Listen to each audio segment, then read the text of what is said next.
Good morning दोस्तों, कैसे हो आप लोग। उम्मीद है बढ़िया ही होंगे। तो चलिए वीडियो स्टार्ट करते हैं। कुछ तूफानी करते हैं, नेशनल न्यूज़ से नहीं, इस बार इंटरनेशनल न्यूज़ से स्टार्ट करेंगे क्योंकि एक खास इंफॉर्मेशन निकल के आई है इजराइल से।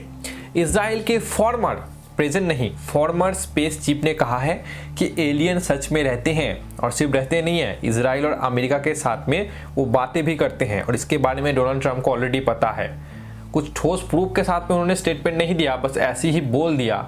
मुझे तो लगता है कि क्रिस फोर्ड का राइटर है ये जो फॉर्मर स्पेस चीफ है और अभी से प्रमोशन चालू कर रहे हैं। क्रिस फोर्ड में आपको ऋतिक रोशन नहीं देखने वाले, डोनाल्ड ट्रंप उस पर एक्टिंग करेंगे। आपको क्या लगता है मुझे वीडियो के नीचे कमेंट पे जरूर से बताना। मेरा बस यही कहना है कि अगर एलियन रहते हैं, आप लोग बातें भी करते हो, तो जो स्टेटमेंट दिया उसके साथ में कुछ प्रूफ क्यों नहीं दिया। अगली खबर आ रही है जो बाइडेन की तरफ से। जो बाइडेन जो कि अभी तक प्रेसिडेंट इलेक्ट हैं, ऑफिशियली नहीं बने हैं, उनका कहना है कि जब भी मैं प्रेसिडेंट बन जाऊंगा तो 100 दिन के अंदर 100 मिलियन डोज वैक्सीन के, कोरोना वैक्सीन के मैं अमेरिका में प्रोवाइड कर दूंगा। अमेरिका को सबसे ज्यादा कोरोना हुआ है, तो 100 दिन में 100 मिलियन डोज वो प्रोवाइड करेंगे। ऑलरेडी प्रॉमिस कर चुके हैं।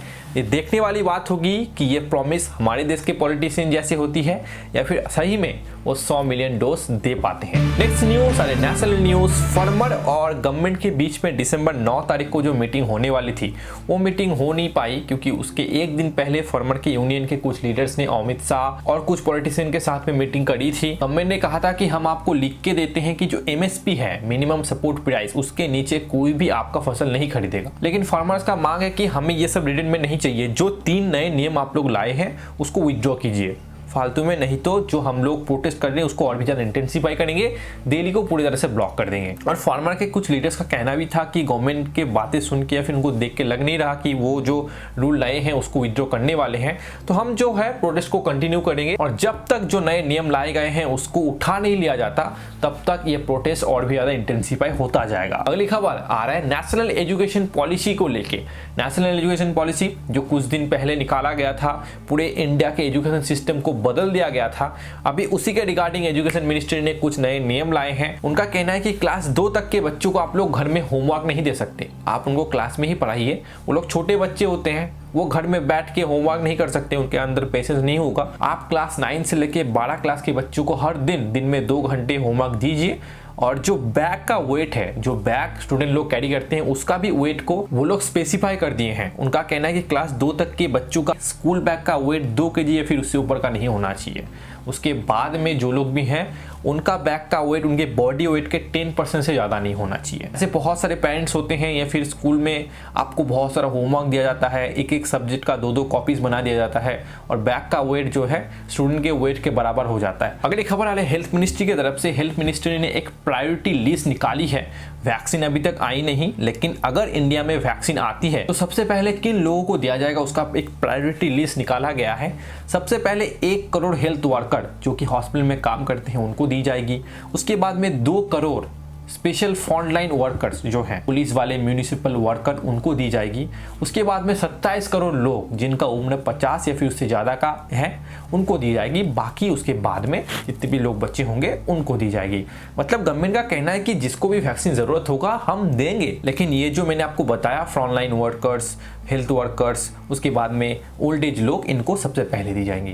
अगली खबर है टेक न्यूज़ नेटफ्लिक्स की तरफ से। दोस्तों नेटफ्लिक्स अपना स्ट्रीम फेस्ट बंद करने का नाम ही नहीं ले रहा। 5 तारीख से लेकर 6 तारीख के बीच में आपको दिया, फिर 7 तारीख से लेकर 9 तारीख के बीच में आपको दिया, अभी 9 तारीख से लेकर 11 तारीख के बीच में भी आपको फ्री में नेटफ्लिक्स में जितने भी कंटेंट है वो आपको दिखाएगा स्टैंडर्ड डेफिनेशन क्वालिटी में। आप अगर 9 तारीख से लेकर 11 तारीख के बीच में नेटफ्लिक्स में जाके एक नया अकाउंट बनाते हो तो नेटफ्लिक्स में जितने भी कंटेंट है वो आपको HD में नहीं HD क्वालिटी में देखने को मिलेगा। अगली खबर आ रही है यूट्यूब की तरफ से। यूट्यूब आपको अभी लाइव स्ट्रीम HDR में स्ट्रीम करने का ऑप्शन देगा। HDR यानी कि हाई डायनेमिक रेंज। जो व्हाइट कलर होता है उसको और भी ब्राइट आप लोग देख पाओगे, जो ब्लैक कलर होता है उसको अभी डार्क आप लोग देख पाओगे। मतलब कि नॉर्मल स्टैंडर्ड क्वालिटी से HDR जो क्वालिटी होती है वो और भी ज्यादा वाइब्रेंट नजर आता है, समझ रहे हो। ये ऑप्शन आपको यूट्यूब के जो लाइव वीडियोस होते हैं उसमें देखने को नहीं मिलते थे, लेकिन अगर आपके पास कोई ऐसा डिवाइस है जैसे स्मार्टफोन हो गया, टीवी हो गया, जहां पे आप लोग यूट्यूब देखते हो और उस डिवाइस में HDR का सपोर्ट आता है, तो अभी आप लोग यूट्यूब में जितने भी लाइव वीडियोस हैं उसको HDR में स्ट्रीम कर पाओगे। अगली खबर आ रही है अमेजन की तरफ से। दोस्तों खबर आ रही है कि अमेजन $100 मिलियन यानी कि 740 करोड़ रुपए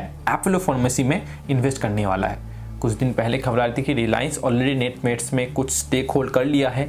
अभी खबर आ रही है कि टाटा भी 1mg में कुछ स्टेक बाय करने वाला है। और अभी खबर आ रही है कि अमेजन जो है अपोलो फार्मेसी में इन्वेस्ट करेगा $100 मिलियन। नेक्स्ट न्यूज है स्पोर्ट्स न्यूज, जो कि इंडिया के लिए काफी अच्छी न्यूज हो सकता है। Officially David Warner Adelaide Test, जो इंडिया ऑस्ट्रेलिया के बीच में पहला टेस्ट होगा, उससे रूल आउट हो चुके हैं। वो अभी सेकंड टेस्ट में खेलेंगे। तो इंडिया के पास भी रोहित शर्मा नहीं है, ऑस्ट्रेलिया के पास डेविड वार्नर नहीं होंगे, तो मुकाबला जो है वो बराबर का होगा। अगली खबर आ रही है पार्थिव पटेल को लेके। पार्थिव पटेल जो कि 17 साल की उम्र में इंडिया डेब्यू किए थे, वो रिटायरमेंट घोषित कर चुके ऑल फॉर्म्स ऑफ क्रिकेट से। 35 साल की उम्र में उन्होंने कह दिया कि बहुत हो गया, मैंने इस गेम को खेल लिया, अभी मैं अपने टाइम फैमिली के साथ में स्पेंड करना चाहता हूं और मैं ऑल फॉर्म्स ऑफ क्रिकेट से रिटायरमेंट ले रहा हूं। तो पार्थिव पटेल अभी आपको क्रिकेट खेलते हुए साइड से नहीं दिखेंगे। अगली खबर, कल रात को बार्सिलोना और जुवेंटस के बीच में जो मैच था, बहुत बड़ी राइवलरी थी, क्योंकि बहुत दिनों बाद मेसी और रोनाल्डो आमने सामने थे, एक दूसरे के अगेंस्ट में खेल रहे थे। लेकिन वो मैच काफ़ी वन साइडेड रहा, क्योंकि 3-0 गोल से जुवेंटस ने बार्सिलोना को हराया।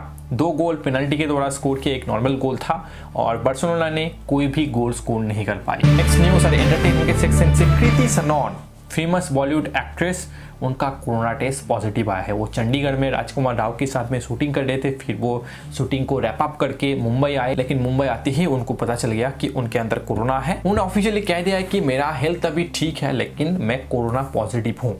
अगली खबर आ रही AK वर्सेस AK फिल्म को लेके। इंडियन एयरफोर्स के ऑफिशियल ट्विटर हैंडल ने AK वर्सेस AK का एक ऑफिशियल ट्रेलर का पार्ट पोस्ट किया।